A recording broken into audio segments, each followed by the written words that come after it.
Hi friends, welcome back to our study house. నేను మీ సంజు సందీప్. ఈరోజు ఈ వీడియోలో అన్ని న్యూస్ పేపర్లో వచ్చినటువంటి ఇంపార్టెంట్ ఎడ్యుకేషన్ అప్డేట్స్ మరియు కొన్ని ముఖ్యమైన కరెంట్ అఫైర్స్ అయితే గలవు. వీడియోని అయితే ఎక్కడ కూడా స్కిప్ చేయకుండా చివరి వరకు చూడండి. చూసే ప్రతి ఒక్కరు కూడా ఒక లైక్ చేయండి.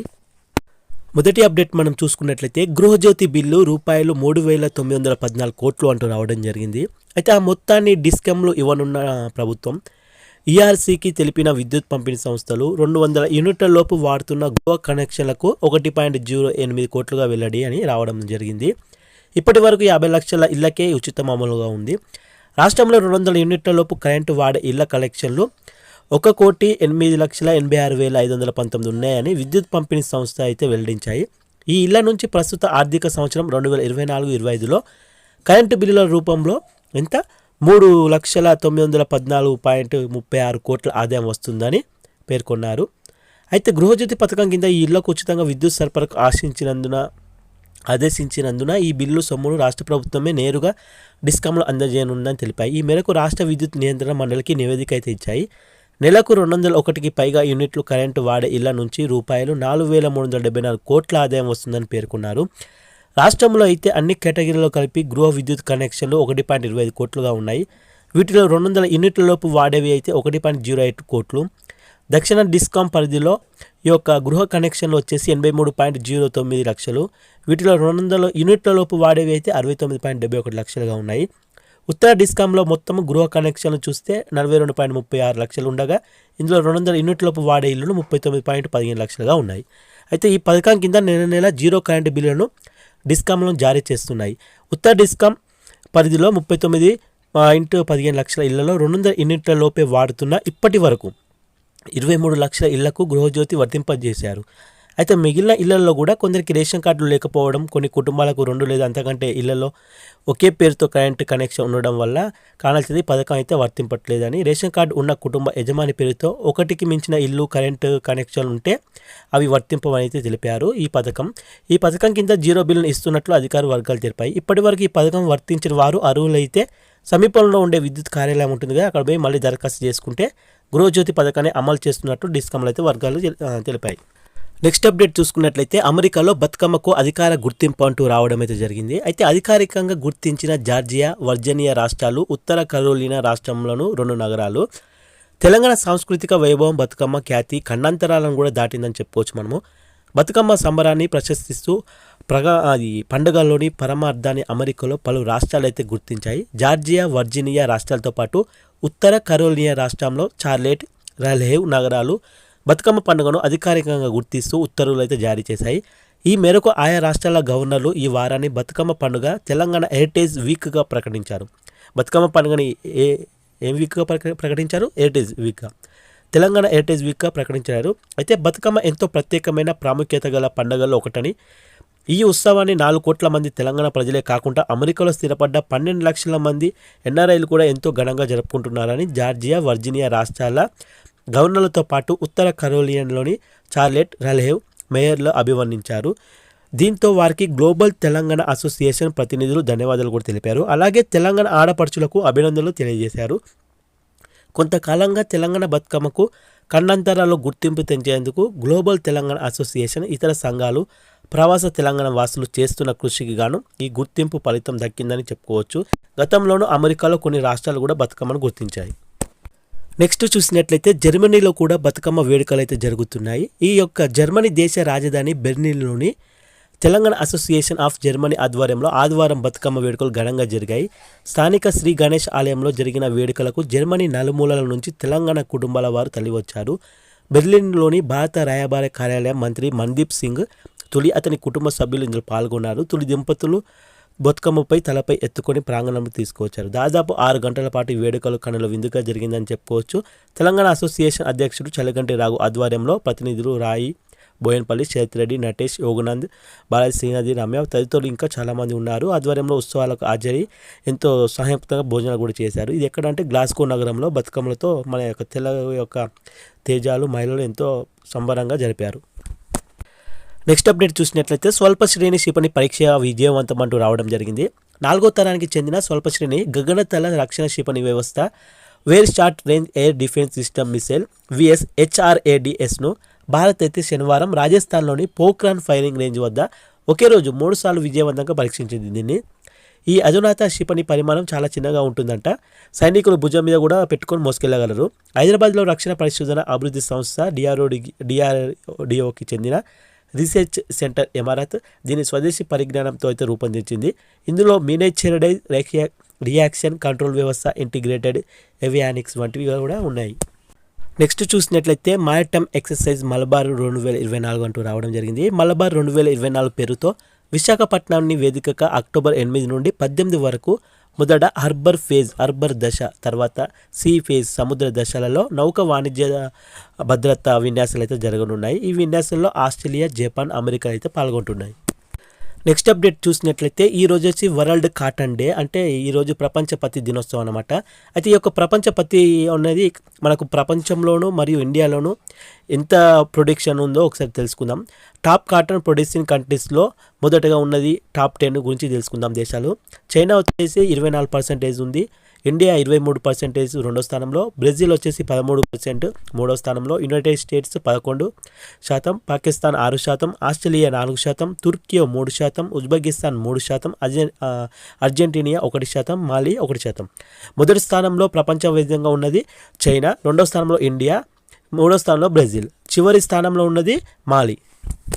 అదే ఇండియాలో ఆ టాప్ కాటన్ ప్రొడ్యూసింగ్ స్టేట్స్ మనం చూసుకుంటే ఈ టాప్ 10లో మొదటి స్థానంలో గుజరాత్ 27% ఉంది, రెండవ స్థానంలో మహారాష్ట్ర 23%, మూడో స్థానంలో తెలంగాణ 16%, నాలుగో స్థానంలో రాజస్థాన్ 8%, ఐదో స్థానంలో కర్ణాటక 6%, ఆరో స్థానంలో ఆంధ్రప్రదేశ్ 5%, ఏడో స్థానంలో హర్యానా 5%, ఎనిమిదో స్థానంలో మధ్యప్రదేశ్ 4%, తొమ్మిదో స్థానంలో పంజాబ్ 3%, పదో స్థానంలో ఒడిశా 2%. ఇప్పుడు మనకు ఇండియాలో భారతదేశంలో ఈ యొక్క కాటన్ ఉత్పత్తి ప్రొడ్యూసింగ్ అనేది దీంట్లో మన తెలంగాణ రాష్ట్రం యొక్క స్థానం ఎంత అని అడిగినచో మనము 3వ స్థానం అని చెప్పుకోవాలి. ఎందుకంటే తెలంగాణ అనేది 3వ స్థానంలో ఉంది, అదే ఆంధ్రప్రదేశ్ అయితే 6వ స్థానంలో ఉంది, మరి మొదటి స్థానంలో ఉన్నది గుజరాత్, మరి చివరిగా ఉన్నది ఒడిశా అన్నమాట. నెక్స్ట్ అప్డేట్ చూసుకున్నట్లయితే ఉక్రెయిన్కి బహుమతిగా భీష్మ క్యూబ్స్ అంటూ రావడం అయితే జరిగింది. ప్రధాని నరేంద్ర మోడీ ఉక్రెయిన్ ప్రభుత్వానికి భీష్మ క్యూబ్స్ని బహుమతిగా ఇచ్చారు.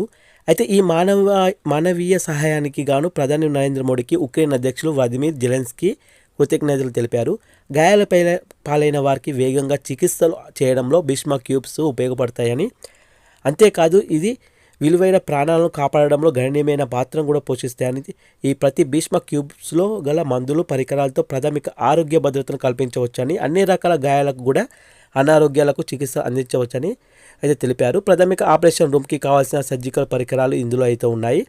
వాటి ద్వారా రోజుకు 10 నుంచి 15 ప్రాథమిక సర్జరీలు చేయవచ్చంట. మనిషికి తీవ్ర గాయాలు, రక్తం కారుతున్నప్పుడు, శరీరంపై కాలిన గాయాలైనా కూడా, ఎముకలు విరిగిపోయినా కూడా ఈ భీష్మ క్యూబ్స్ను ఉపయోగించి 200 మందికి పైగా చికిత్స అందించవచ్చట. అయితే మరి ప్రధాని ఉక్రెయిన్ సందర్శనలో చేసుకున్న ఒప్పందాలు ఏంటో ఒకసారి మనం చూస్తే, వ్యవసాయ రంగంలో ఆహార తయారీ పరిశ్రమలో సహకారం కోసం భారత్ మరియు ఉక్రెయిన్ దేశాల మధ్య ఒప్పందం అయితే జరిగింది.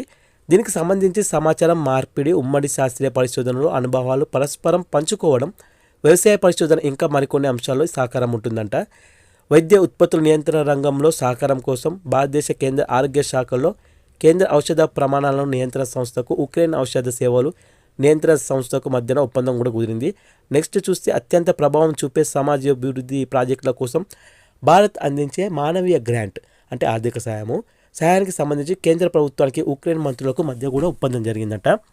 మరియు భారత కేంద్ర సాంస్కృతిక శాఖకు, ఉక్రెయిన్కు సాంస్కృతిక సమాచార విధాన శాఖకు మధ్య 2024 నుంచి 28 సంవత్సరాల్లో నిర్వహించే ఈ యొక్క సాంస్కృతిక సహకార కార్యక్రమంపై కూడా ఒప్పందం జరిగింది.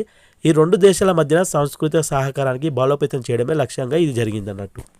నెక్స్ట్ అప్డేట్ చూస్తే పోలాండ్లోని ప్రవాస భారతీయులను ఉద్దేశించి ప్రసంగించిన మోడీ అంటూ రావడం జరిగింది. రెండు దేశాల మధ్యన ద్వైపాక్షిక సంబంధాలను బలోపేతం చేయడంలో ప్రవాస భారతీయుల కృషి కీలకమైందని ప్రధాని అన్నారు. పోలాండ్లో నివసిస్తున్న ప్రవాస భారతీయులు భారత పర్యాటక రంగ బ్రాండ్ అంబాసిడర్లుగా సేవలు అందించాలని, పర్యాటక రంగం అభివృద్ధిలో భాగం కావాలని అయితే ప్రధాని పిలుపునిచ్చారు. గత 10 ఏళ్లలో భారతదేశంలో వచ్చిన నమూల మార్పుల గురించి మాట్లాడుతూ, రాబోయే కొన్నేళ్లలో ప్రపంచంలోనే 3వ అతిపెద్ద ఆర్థిక వ్యవస్థగా భారత్ అయితే అవతరిస్తుందని ప్రధాని అన్నారు. 2047 నాటికి భారతదేశాన్ని వికసిత్ భారత్ అంటే అభివృద్ధి చెందిన దేశంగా చేయాలనే దాని దార్శనికతను గురించి ప్రధాని వివరించారు. హరిత అభివృద్ధి ప్రోత్సహిస్తూనే నూతన సాంకేతిక సహాయంతో స్వచ్ఛ ఇంధన రంగంలో భారత్, పోలాండ్ తమ భాగస్వామ్యాన్ని పెంపొందించుకుందని స్పష్టం చేశారు. అయితే ఈ ప్రజాస్వామ్యం చట్టబద్ధ పాలనపై ఆధారపడిన భారత్ పోలాండ్ సంబంధాలు ఏ విధంగా ఉన్నాయంటే ఇరు దేశాల ఉమ్మడి విలువైన ప్రజాస్వామ్యం చట్టబద్ధ పాలన మీదనే ఆధారపడి ఈ యొక్క దౌత్య సంబంధాలు అయితే 70వ వార్షికోత్సవాన్ని భారత్ పోలాండ్ అయితే నిర్వహిస్తున్నాయి. భారత్ నరేంద్ర మోడీ పోలాండ్ పర్యటన సందర్భంగా 2 దేశాలకు సంబంధాలకు ఈ ఒక సరికొత్త మార్గంలో తీసుకుపోయేలా పలు కార్యక్రమాలు అయితే గుర్తించారు. వ్యవసాయం, ఆహార తయారీ, ఔషధాలు, సంఘాభివృద్ధి ప్రాజెక్టులు, సంస్కృతి మొదలైన అంశాలు కలిసి పనిచేయాలని 2 దేశాలు అయితే నిర్ణయించుకున్నాయి. 2 దేశాల మధ్యన ఆర్థిక సహకారాన్ని మరింత విస్తరించడం కోసం ప్రైవేట్ రంగాన్ని భాగస్వామికి చేయాలని అయితే నిర్ణయించారు. కింది విధంగా ఒకసారి చూసే ప్రయత్నం చేయండి.